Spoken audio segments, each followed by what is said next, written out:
Hello, good evening, students. Today in 11th class physics, we are continuing Newton's laws of motion. Newton's laws of motion में we have discussed the first law, we have discussed the second law, we have discussed the third law.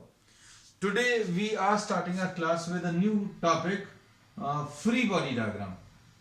Free body diagram बच्चों एक बहुत important concept है which is very useful in solving problems related to mechanics. It's a free body diagram of you बोलते हैं बच्चों. This is a diagram which is drawn by isolating an object from its surroundings. किसी object को आप उसकी surrounding से isolate कर लें और जो इंटरैक्टिव फोर्सेस थे, इंटरैक्शन के कारण जो फोर्सेस थे उनको अभी हम लोग ऑब्जेक्ट के ऊपर मार्क कर दें. Then the diagram which will be obtained in terms of these forces will be termed as the free body diagram.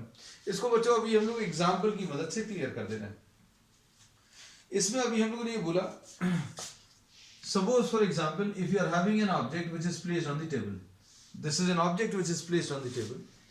अब if you try to draw the free body diagram, this is the table. If you try to draw the free body diagram of this block, free body diagram of the block, तो ये अभी हम लोग कैसे draw कर सकते हैं? We have to isolate the block from its surroundings. इस ब्लॉक को आप इसकी सराउंडिंग्स से आइसोलेट कर दीजिए, मतलब अलग कर दीजिए. इसमें अभी हम लोगों ने ये बोला कि suppose if you are isolating this object from its surroundings, इसकी सराउंडिंग्स क्या है उससे आप इसको अलग कर दीजिए. और आइसोलेट करने के बाद जो इंटरैक्टिव फोर्सेस थे, इन दोनों के बीच में जो इंटरैक्शन था उसके कारण जो फोर्सेस थे उन फोर्सेस को आप मार्क कर दीजिए. तो इसमें अभी हम लोग बोलेंगे इसके ऊपर जो फोर्स आएंगे वो कौन कौन सी फोर्सेस आएंगे. नीचे की तरफ mg आएगा, weight of the block. But due to this weight will the object fall downwards? No, in this case this is not falling downwards. ये ब्लॉक जो है नीचे की तरफ नहीं गिर रहा, because what is happening, the table is giving a support to this block in upward direction. So we have to mark the support of the table provided to the block, and this will be termed as what the normal reaction. So actually what have we done? We have removed the table. We have removed the table and drawn what? The free body diagram of the block. And the effect of the table is marked in terms of force. अभी हम लोगों ने ये बोला कि table को अगर हटा दें तो क्या होगा? टेबल को अगर हटा दिया तो क्या होगा? ब्लॉक नीचे गिर जाएगा. लेकिन क्या ये नीचे गिर रहा था? This was not falling in downward direction. What is happening due to the table? The table is giving a support in upward direction, and this support which is provided by the table is marked here. So what we have done, we have isolated the block from its surroundings and marked all the forces. और ये जो forces mark करने के बाद जो diagram बनेगा that will be termed as what? The free body diagram. तो अब इसमें बच्चों अभी हम लोग फ्री बॉडी डायग्राम जो ड्रॉ करेंगे उसमें there will be number of forces. बहुत सारे फोर्सेस आएंगे और जो फोर्सेस आएंगे उनको पहले अभी हम लोग कैटेगराइज कर लें, क्लासिफाई कर लें, फिर उसके बाद अभी हम लोग कुछ एग्जांपल्स लेंगे ऑफ फ्री बॉडी डायग्राम्स. तो सबसे पहले अभी हम लोग बोलते हैं the forces acting on the objects on the system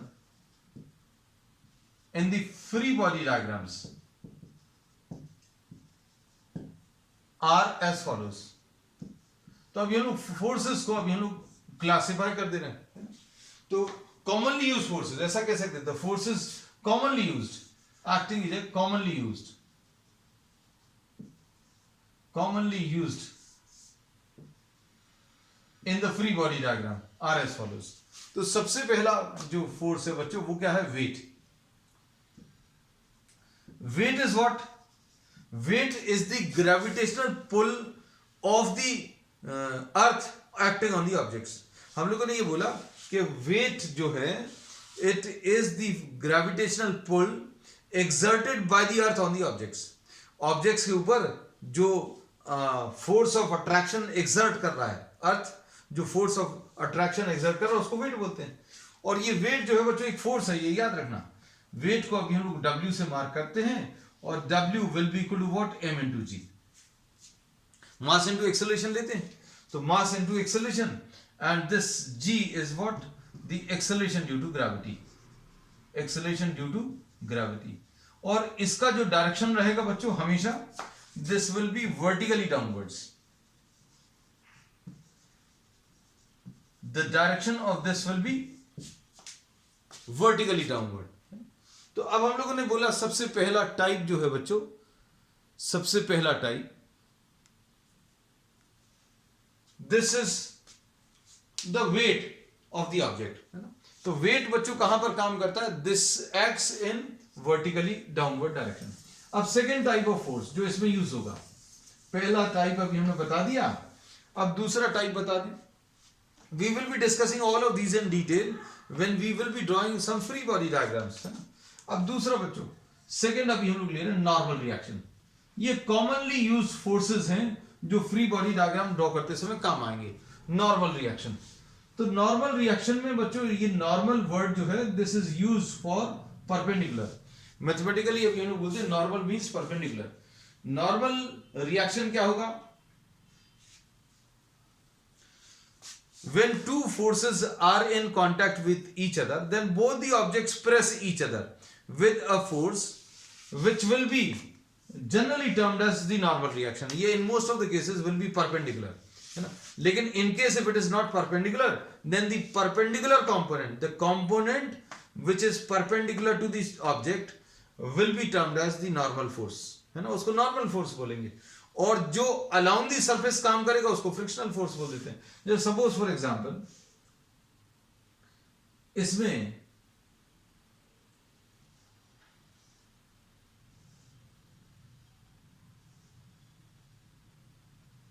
suppose you are having a ladder which is placed against a wall, this is a wall and this is a ladder which is placed. तो इसमें जो normal forces काम करेंगे वो कौन से आएंगे, इसमें इस पॉइंट के परपेंडिकुलर कौन सा फोर्स आएगा वो अभी हम लोग मार्क कर दें। तो इसका अगर फ्री बॉडी डायग्राम ड्रॉ करना है तो अभी हम लोग बोलते हैं इसमें नॉर्मल रिएक्शन मालूम होना चाहिए। Normal reaction generally acts perpendicular to the surface, and if in case it is not perpendicular, अगर कहीं पर परपेंडिकुलर टू द सरफेस नहीं है तो it will be having some component along the surface. अभी हम लोगों ने ये बोला कि अगर ये इंटरएक्टिव फोर्सेस यहां पर परपेंडिकुलर टू द सरफेस नहीं है तो इसके दो कंपोनेंट्स आएंगे, one will be perpendicular to the surface and one will be along the surface. और अगर ये दो कंपोनेंट्स है तो जो परपेंडिकुलर कंपोनेंट है उसको नॉर्मल रिएक्शन बोलते हैं, and which the force which is acting along the surface वो फ्रिक्शनल फोर्स रहेगा। फ्रिक्शनल फोर्स अभी हम लोग आगे डिस्कस करेंगे। तो अब इसमें देखो बच्चों, नॉर्मल रिएक्शन अगर आपको इमेजिन करना है कैसे काम करता है तो अभी हम लोग यही कहते हैं, just try to separate this ladder और this object from its surroundings. आप इसको सेपरेट करने की कोशिश करो। कैसे सेपरेट करोगे, just try to remove this lower support. आप इसको अगर हटा देंगे तो क्या होगा, just imagine this will fall in downward direction. So what is this surface doing, ये सरफेस कर क्या रहा है, तो ये सरफेस बच्चों अभी हम लोगों को पता चल गया ये क्या कर रहा है, इसको फोर्स के टर्म्स में मार्क कर दो। This is providing a support in upward direction. तो फ्री बॉडी डायग्राम ड्रॉ करने का सबसे अच्छा तरीका है आप उसको फ्री कर दो। फ्री कर दो मतलब आप इसमें सारी तरफ से चीजें हटा दो एक एक करके। जैसे आप इस सपोर्ट को हटाओ, just try to imagine removing this. आपने इसको अगर रिमूव कर दिया तो what will happen, this will fall in downward direction. But is this falling, no this is not falling. So what is this surface doing, this surface is giving a support in upward direction. तो अगर आपने इस point को ए नाम दिया, इस point को B नाम दिया, we say that this is the normal reaction at A, the normal support which is provided by the surface on the lower end. अब देखो बी पॉइंट पर ये सारे बच्चों कांटेक्ट फोर्सेस हैं, कांटेक्ट के कारण। अब बी इधर पर आप इमेजिन करो that you are removing this, what will happen to the ladder, the ladder will fall in downward direction, नीचे की तरफ गिर जाएगी। This object will fall in downward direction. Is this falling, no this is not falling because here you are having a support. तो ये actual में ये wall क्या कर रही है, ये वॉल इसको एक सपोर्ट देकर रखे and this force will be marked as NP. तो ये नॉर्मल रिएक्शंस मार्क कर दिए है ना। और एक और फोर्स अगर आप बना दोगे तो फ्री बॉडी डायग्राम कंप्लीट हो जाएगा। कौन सा एक और force? Wait of the object. So wait of the object always acts vertically downwards.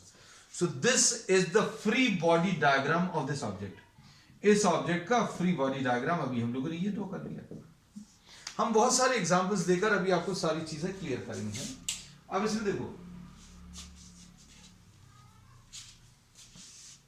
हमने दो टाइप के फोर्सेस अभी बता दिए हैं, वेट और दूसरा क्या है? Normal reaction. अब देखना इसमें और इमेजिन करना। इमेजिन अभी हम करवाएंगे सारी चीजें तुम लोगों को।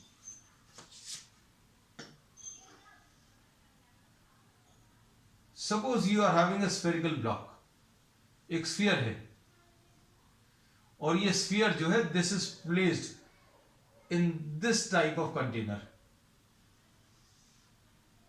इस टाइप के कंटेनर में रखा हुआ है। तो बच्चों कहां कहां पर फोर्सेस आएंगे? जहां जहां पर ये टच करेगा। तो टच कहां कहां पर कर रहा है? ए पर, बी पर और सी पर। अब इसका फ्री बॉडी डायग्राम ड्रॉ करना है। तो फ्री बॉडी डायग्राम ड्रॉ करने के लिए सबसे पहला काम तो है नॉर्मल रिएक्शंस ड्रॉ करना। तो नॉर्मल रिएक्शंस कैसे ड्रॉ करोगे बच्चों? आप इस ऑब्जेक्ट को सेपरेट कर दो, separate this object from its surroundings और फोर्सेस को मार्क कर दो। अब कैसे मार्क करेंगे बच्चों? इमेजिन करो सबसे पहले कि ये नहीं है। Just try to imagine that this lower portion is not present. If this lower portion is not present, what will happen? This will fall in downward direction. Is this falling? No, this is not falling because a support is provided at B. तो बच्चों ये जो है ये NB mark कर दिया। तो एक एक करके आप चीजों को मार्क करोगे, एक एक सपोर्ट को आप हटाते जाओ and just try to imagine the effect. हम लोगों ने ये बोला ये जो स्फेरिकल ब्लॉक है this is lying inside this cavity at rest, है ना। लेकिन अभी हमने बोला इसका अगर फ्री बॉडी डायग्राम ड्रॉ करना है then you have to isolate this, you have to isolate this from the surroundings. इसको आसपास की सराउंडिंग्स से आइसोलेट कर दो, अलग ड्रॉ कर लो। अब अलग ड्रॉ करने के लिए अभी हम लोगों ने क्या बोला? सबसे पहले इसको हटाओ। If you remove this then this will fall in downward direction. But is this falling? This is not falling because this is giving, this floor is giving a support in upward direction. ये आ गया। अब C point देखो बच्चों, इसमें imagine करना कि आपने इसको रिमूव कर दिया। इसको अगर रिमूव कर दिया तो क्या होगा बच्चों? This will have a tendency to go towards the right side, मतलब ये ऐसा कुछ गिरने की टेंडेंसी रहेगी। तो ये क्या कर रहा है? ये इसको सपोर्ट देकर रखा है ना। ये कहां पर सपोर्ट दिया बच्चों? ये सी पर सपोर्ट दिया। तो सी पर परपेंडिकुलर ड्रॉ कर दो। So this is NC. तो इस वॉल का इफेक्ट क्या है बच्चों? ये वाली जो वॉल है इसका इफेक्ट क्या है? ये ऐसा कुछ रोक कर रखे, ये भी हमने ड्रॉ कर दिया। और बच्चों ये चीज मालूम होनी चाहिए, स्फीयर में या सर्कल में कहीं पर अगर आप परपेंडिकुलर ड्रॉ करो तो ये परपेंडिकुलर बच्चों कहां से पास होता है? सेंटर से पास होगा। तो सबसे अच्छा ड्रॉ करने का तरीका ये है आप इस पॉइंट को सेंटर से मिला दो। अब देखो आपने इसका इफेक्ट इमेजिन कर लिया by removing this. If you remove this this will fall, so this is giving a support in upward direction. If this is removed then this will fall towards the right side, but this is not falling, this is providing a support. ये ऐसा कोई support दिया। अब just try to imagine this. आप इसको remove करेंगे, इसको अगर रिमूव करेंगे तो क्या होगा बच्चों? This will have a tendency to move towards the left side, है ना। तो लेकिन ये क्या कर रहा है बच्चों? यहां पर एक सपोर्ट देकर रखे, तो ए पॉइंट पर ये इसका रिएक्शन आ जाएगा। तो नॉर्मल रिएक्शंस ड्रॉ करने का सबसे अच्छा तरीका है आप एक एक कंस्ट्रेंट जो है उसको रिमूव करते जाओ। और एक एक कंस्ट्रेंट को अगर आप रिमूव करोगे तो उसका इफेक्ट जो है अभी आप किसके टर्म्स में? फोर्स के टर्म्स में मार्क कर लीजिए। मार्क दी फोर्सेस, और फोर्सेस जब आप मार्क करोगे तो ये जो डायग्राम बनेगा this will be termed as what? The free body diagram. इस डायग्राम को बच्चों अभी हम लोग फ्री बॉडी डायग्राम बोलेंगे। अब यहां पर अभी हम लोग क्या करेंगे? एक फोर्स रह गया है, कौन सा वाला? mg। तो ये mg और मार्क कर दें। So these are the total forces which are acting on this object. So this will be termed as the free body diagram of the sphere. ठीक। अब इसके बाद नेक्स्ट अभी हम लोग ले रहे हैं बच्चों नेक्स्ट टाइप।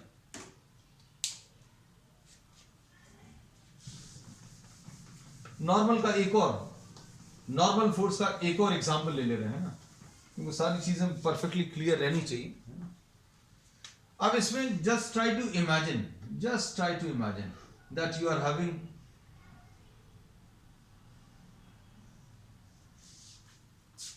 To blocks. इसमें आपने यहां पर फोर्स अप्लाई किया and you have to draw the contact forces. बच्चों सारे कॉन्टैक्ट फोर्सेस आपको ड्रॉ करने हैं। तो ए ब्लॉक को अगर आपको सेपरेट करना है, ए ब्लॉक, ये ए ब्लॉक बना लिया। अब हम बोलेंगे कि इसको आइसोलेट करना है, तो आइसोलेट करने के लिए आप सबसे पहली चीज तो इसको रिमूव करो। अगर आप इसको रिमूव करोगे तो this will fall in downward direction, तो ये ऊपर की तरफ क्या होगा, नॉर्मल रिएक्शन है, ठीक, एन ए, ऐसा कुछ मार्क करेंगे। समझ आ रही बात? अभी हमने क्या बोला, if you remove this lower portion, अगर आपको ए को आइसोलेट करना है तो क्या करो, सबसे पहले तो अभी आप नीचे का सपोर्ट हटा दो। नीचे का सपोर्ट अगर हटाएंगे तो this will fall in downward direction. But is this falling? No, this is not falling, this is moving towards the right side, this is having a tendency to move towards the right side. तो अभी हमने बोला कि आपने इसको remove किया, imagine करना है, आपने इसको रिमूव किया और रिमूव करने पर ये नीचे गिरने की टेंडेंसी रहेगी, लेकिन ये नीचे नहीं गिरेगा। क्यों? क्योंकि ये ऊपर की तरफ सपोर्ट देकर रखे। फिर उसके बाद इमेजिन करो B is not present. Just try to imagine. बच्चों इसमें बहुत ज्यादा फिजिक्स नहीं है, आप बी को इमेजिन करो, नहीं है। What will happen to this A? A will move freely. अभी हम ए को पुश कर रहे हैं, तो ये बी जो है, this is trying to stop the motion of the object. Just 1 minute.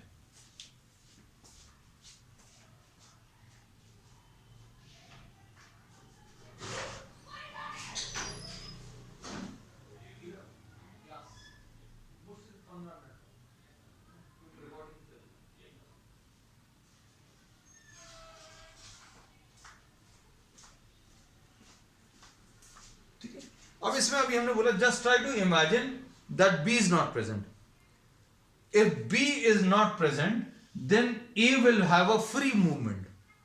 Imagine करना बच्चों, जितना ज्यादा अच्छे से इमेजिन करोगे उतना ज्यादा अच्छे से ये फ्री बॉडी डायग्राम का कॉन्सेप्ट क्लियर रहेगा। और ये बच्चों ऐसे क्वेश्चंस हैं, ये जो डायग्राम अभी अब हमने ड्रॉ किया है, ये तो बिल्कुल डिफरेंटली आते ही हैं एग्जामिनेशंस में। अब हमने ये बोला just try to imagine that B is not present. If B is not present, then what will happen?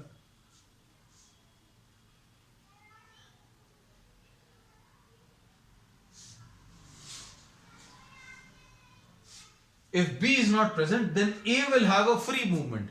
A जो है freely right की तरफ मूव करेगा। मतलब ये B क्या कर रहा है बच्चों? B जो है, this is trying to stop or oppose the motion of A.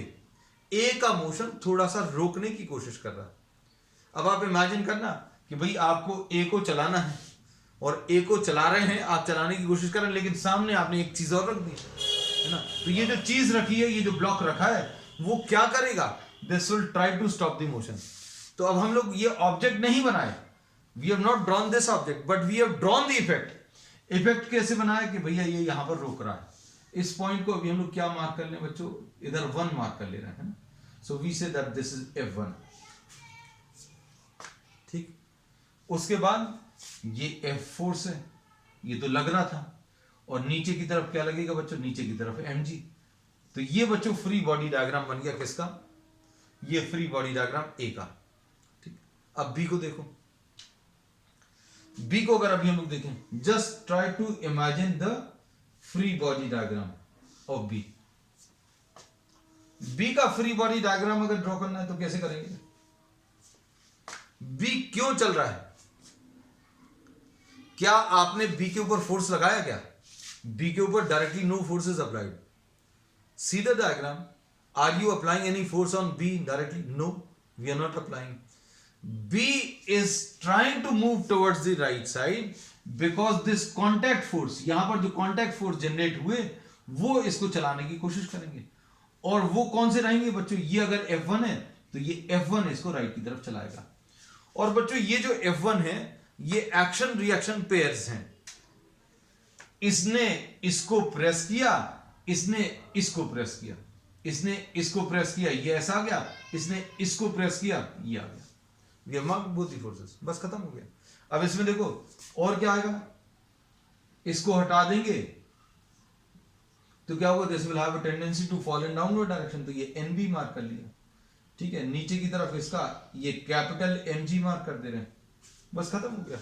This is the free body diagram of block B, है ना। चिंता मत करना, भी हम बहुत सारे केसेस लेंगे, and since this is the first lecture related to free body diagrams, तो कुछ लोगों को हो सकता है शायद इनिशियली थोड़ी सी दिक्कत जाए, but nothing to worry about this concept. We have just started and we'll be having a lot of discussion about free body diagram in the subsequent classes, है ना। चलो अब नेक्स्ट बच्चों, नेक्स्ट टॉपिक इसमें ले रहे हैं। हम लोगों ने बताया फ्री बॉडी डायग्राम में जो फोर्सेस काम करते हैं वो कौन कौन से। अभी सबसे पहला तो अभी हमने बता दिया कौन सा, वेट, ठीक है। सेकंड कौन सा बता दिया अभी हमने, नॉर्मल फोर्स, नॉर्मल रिएक्शन। और तीसरा अब हम लोग इसमें ले रहे हैं बच्चों tension, tension in the thread. अब थ्रेड एक ऐसी चीज है, थ्रेड या wire, this with the help of this thread you can apply a pull but you can not apply a push. बात समझ आई नहीं? Suppose if you are having a block and if you are tying this to a thread, आपने एक thread लिया, अब इस thread की मदद से आप इसको पुल तो कर सकते हो, मतलब with the help of this thread if you have to apply a force,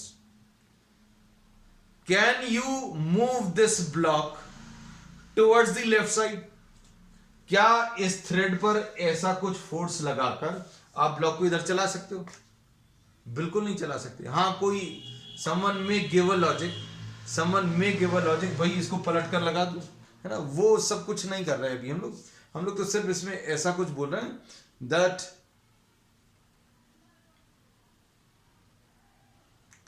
you are applying a force on this thread. आप इस थ्रेड को खींचने की कोशिश करो तो इससे सिर्फ पुल अप्लाई होगा, है ना। तो अभी हम लोग क्या बोल सकते हैं, string can only apply pull, it cannot apply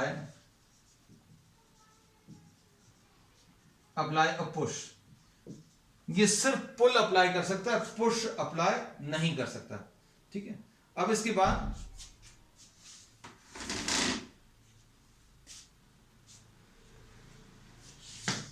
इसमें एक बहुत सिंपल सा रूल अभी हम आपको बता दे रहे हैं, थ्रेड का टेंशन निकालने का। थ्रेड में जो फोर्स है, the force in the thread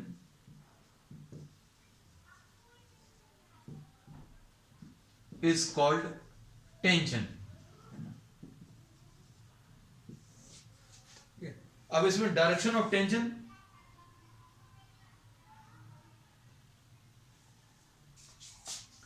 the direction of tension is always away from the point of contact, away from the point of contact। ये कोई नई चीज नहीं बोली, देखो इसमें अभी हम लोग क्या बोलेंगे, ध्यान से देखना। इसमें जो फोर्स आएगा थ्रेड में वो ऐसे ही कुछ आएगा, away from the point of contact with the object. ये पॉइंट ऑफ कॉन्टैक्ट है बच्चों, ये धागा जो है इस ब्लॉक के साथ यहां पर लगा हुआ है, और direction of force in the thread will always be away. हम अगर कोई थ्रेड बना दें, सपोज ये ब्लॉक है और ये थ्रेड बना दें, और इस थ्रेड में अगर हम ऐसा फोर्स बना दें, तो क्या ये पॉसिबल है? कभी पॉसिबल नहीं है, क्योंकि अभी हमने बता दिया कि अगर आप इमेजिन करना या ये चीज करके देख सकते हैं, भाई आपने एक धागा बांधा और धागा बांधकर tying a thread and you are applying a force in this direction. Is this possible? No, this is not possible. So direction of tension in the thread is always away from the point of contact with the object, है ना। अब हम आपको इसमें diagram में कुछ चीजें draw कर कर दिखा दे रहे हैं, है ना। तो फर्स्ट हो गया वेट, सेकेंड हो गया क्या, नॉर्मल रिएक्शन, और तीसरा क्या हो गया, tension in the thread.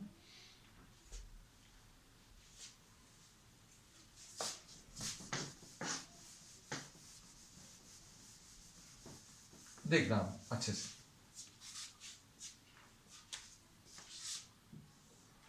Suppose this is the block and this is a thread, this is another block and this is another thread and this is another block, and here you are applying a force with the help of a thread once again, है ना।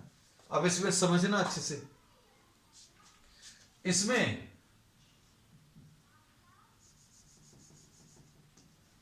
For a massless string हम लोग ये assume करते हैं, most of the problems, लगभग जितने भी प्रॉब्लम्स अभी हम लोग करने वाले हैं उन सभी में अभी हम लोग क्या अज्यूम करते हैं, we assume a massless string, मतलब जो धागा अभी हम लोगों ने लिया है, जो स्ट्रिंग लिया है उसका कोई मास नहीं है, ठीक है। और for a massless string the tension is same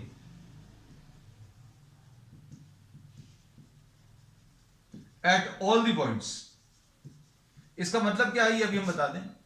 अगर आप इस थ्रेड में यहां पर फोर्स कैलकुलेट करो या यहां पर कैलकुलेट करो या यहां पर कैलकुलेट करो या यहां पर, at every point the force in the thread will be same. अब फोर्स आपको अगर मार्क करना है तो कैसा मार्क करेंगे ये अभी हम आपको बता दें। Suppose we are naming this as A, this as B and this as C, and we are naming this thread, इस थ्रेड को नाम 1 दे दिया, इस थ्रेड को नाम 2 दे दिया, है ना। अब हम लोग नॉर्मल रिएक्शन वगैरह मार्क नहीं करेंगे because we have discussed a lot about these. हम लोग अभी सिर्फ टेंशन पर कॉन्सेंट्रेट कर रहे हैं तो सिर्फ वही मार्क करेंगे। अब इसमें अभी हम लोग ये कहते हैं बच्चों, इमेजिन करना, just try to imagine the effect of this thread on the block A। आपने क्या ब्लॉक A के ऊपर डायरेक्टली फोर्स लगाया? अगर आप इसको खींच रहे हैं तो ये भी चल रहा है, A is also moving because the thread is connected। यहां पर जो थ्रेड है वो कनेक्टेड है, तो ये थ्रेड क्या कर रहा है, इमेजिन करना, if you cut this thread. हम लोग बार बार यही कहते हैं कि अगर आपको डायरेक्शन नहीं समझ में आए, just try to imagine that it is not present. If you cut this thread, will this block move towards the right side? If you cut this thread, will this block move towards the right side? It will not move, है ना। तो ये thread क्या कर रहा है बच्चों, thread यहां पर इसको राइट की तरफ पुल कर रहा है, तो ये T1 मार्क कर दिया। ये चीज क्या रहती है बच्चों, ये अभी हम लोग क्या कर रहे हैं, we are trying to isolate this, इसको अभी हम लोग आइसोलेट करने की कोशिश कर रहे हैं, मतलब फ्री बॉडी डायग्राम। तो ये देखो ये T1 आ गया, है ना। अब इसमें ऊपर की तरफ क्या आएगा, नॉर्मल रिएक्शन, और नीचे की तरफ क्या आएगा बच्चों, नीचे की तरफ mg आएगा। तो ये इसका डायग्राम आ गया ए ब्लॉक का, है ना। अब हम लोग बी ब्लॉक को देखें, इसमें टेंशन का डायग्राम अभी हम लोग कैसा बोलते हैं, वैसे भी अभी हमने आपको बताया था कि जो पॉइंट ऑफ कांटेक्ट है बच्चों, जो पॉइंट ऑफ कांटेक्ट है इस थ्रेड का, इसके साथ पॉइंट ऑफ कांटेक्ट ये है, तो away from the point of contact रहेगा, है ना। अब इसको बी ब्लॉक का डायग्राम बनाओ बच्चों, बी ब्लॉक का। तो बी ब्लॉक पर 2 थ्रेड्स हैं बच्चों, ये वाला एक थ्रेड है, ये वाला थ्रेड है। तो अब देखना अच्छे से, बी ब्लॉक पर आप टेंशन का डायरेक्शन अगर मार्क करना है तो टेंशन का डायरेक्शन कैसे मार्क करोगे बच्चों, इस पॉइंट पर अगर टेंशन का डायरेक्शन मार्क करना है, away from the point of contact, this is the point of contact, away from the point of contact. लेकिन ये थ्रेड क्योंकि सेम है इसलिए अभी हम लोग बोलेंगे ये T1 आएगा। अगर थ्रेड चेंज होगा तो फोर्स भी चेंज होगा, but we say that this thread is the same, ये फर्स्ट वाली थ्रेड है इसलिए ये फोर्स T1 है, तो ये फोर्स भी T1 है।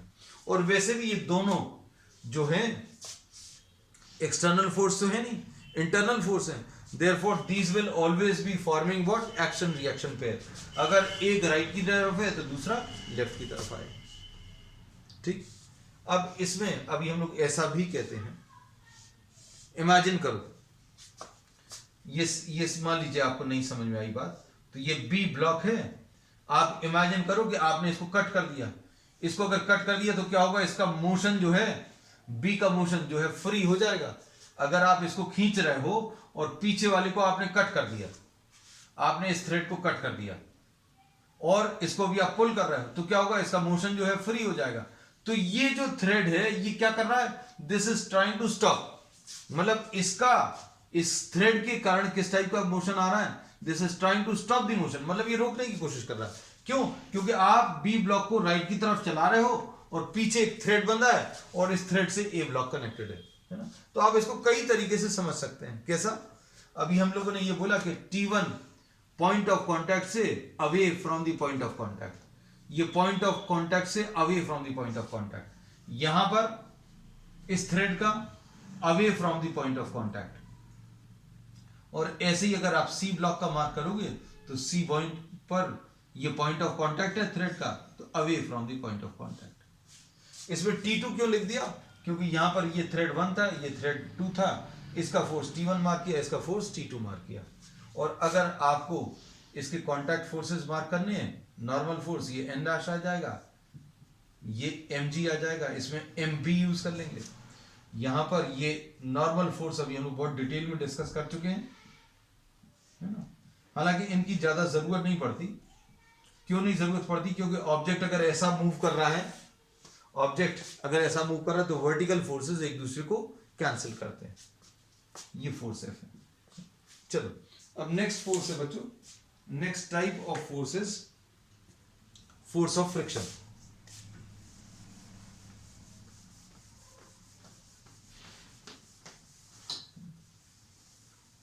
नेक्स्ट टाइप ऑफ फोर्स जो डायग्राम्स में आएगा वो फोर्स ऑफ फ्रिक्शन। तो फोर्सेस कौन कौन से आ गए बच्चों, एक तो वेट आ गया, दूसरा नॉर्मल रिएक्शन आ गया, और तीसरा क्या आया बच्चों, अभी हमने बताया टेंशन। टेंशन का डायरेक्शन मार्क करने का बहुत सिंपल सा रूल है, away from the point of contact, ऐसा याद रखना, away from the point of contact, है ना। अब इसके बाद फोर्थ है बच्चों फोर्स ऑफ फ्रिक्शन। तो फोर्स ऑफ फ्रिक्शन क्या है, force of friction is the force which opposes relative motion between the objects। Force of friction एक कांटेक्ट फोर्स है, और अगर ऑब्जेक्ट के ऊपर आपने ऐसा कुछ फोर्स लगाया, ऐसा कुछ फोर्स लगाया, तो force of friction opposite to the applied force, ऐसा कुछ आएगा, है ना। इसका अभी हम लोग बहुत ज्यादा डिस्कशन नहीं करेंगे, क्योंकि इस पार्ट ऑफ द चैप्टर में we will be neglecting what the force of friction. तो बच्चों आज अभी हम लोगों ने क्या किया, we have discussed about a little bit about the free body diagrams, and we have discussed the type of forces और the different categories of forces which will be used in drawing these free body diagrams, है ना। इसमें अभी हम लोग mostly weight का, normal reaction का और टेंशन का यूज करेंगे, and in this part of the chapter we will not be discussing what the force of friction. अब इससे रिलेटेड जो कॉन्सेप्ट्स हैं और कुछ problems, those will be starting on the next one. आज के लिए इतना ही, we will continue with the same topic on the next one, that's all.